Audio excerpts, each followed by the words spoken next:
Hi, this is Kevin DuBrow. And Frankie Banali. We're from Quiet Riot, and we'll see you in Japan real soon. Yeah.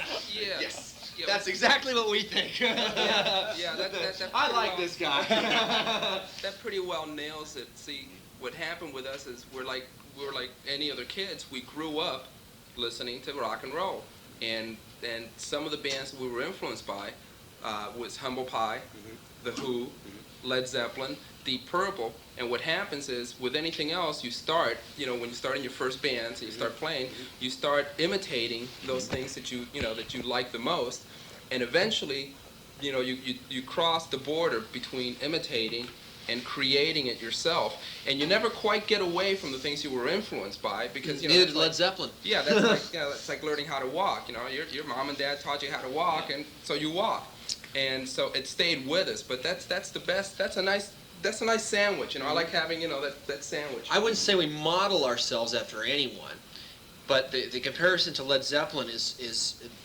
kind of an obvious one in the same sense that Queen were compared to Led Zeppelin in the early days, because Led Zeppelin never locked themselves into one thing. They were you could call them heavy metal, but then again, here's this band doing a song called Stairway to Heaven, which is the furthest thing away from heavy metal till the end of the song, and they became an international group.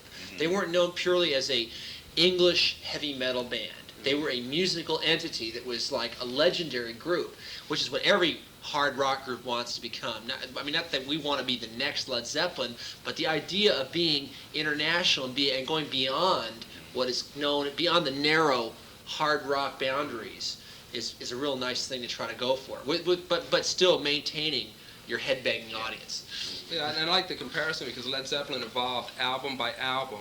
It was still Led Zeppelin, but it just got better in every respect, album by album, which is something that, like I said, we've done. To jump off the cliff on three. Right. We've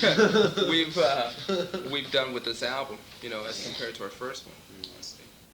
See, I think with a band like ours, with the first album, we had a sort of built-in audience. There was an audience we knew we were going to get. Yeah. But we didn't know we were going to get the younger audience. And what happens with something like MTV, the reason why I personally think they're so powerful is you've got the little kids who are at home watching a Popeye cartoon. Yeah. Now, Popeye cartoon ends, and while they're waiting for something to come on, they switch to MTV, and they get glued to that TV set, and it exposes bands like ourselves to that audience.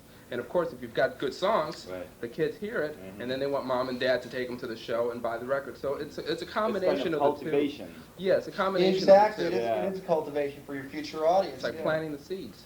We have little kids, but we have, mommy, it's amazing, which is something we never expected or tried to do. I mean, we just went out to play, and all of a sudden, there it was.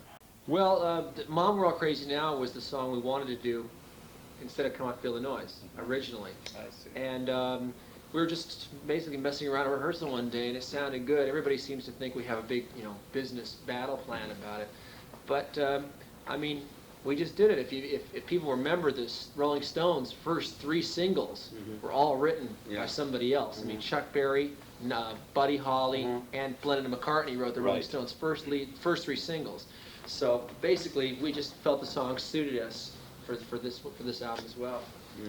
And off of the first single that we did by Slade, I think they made enough money to buy 2 houses, so we figured we'd give the other 2 guys in the band a break by giving them enough money to buy another 2 houses on the second album.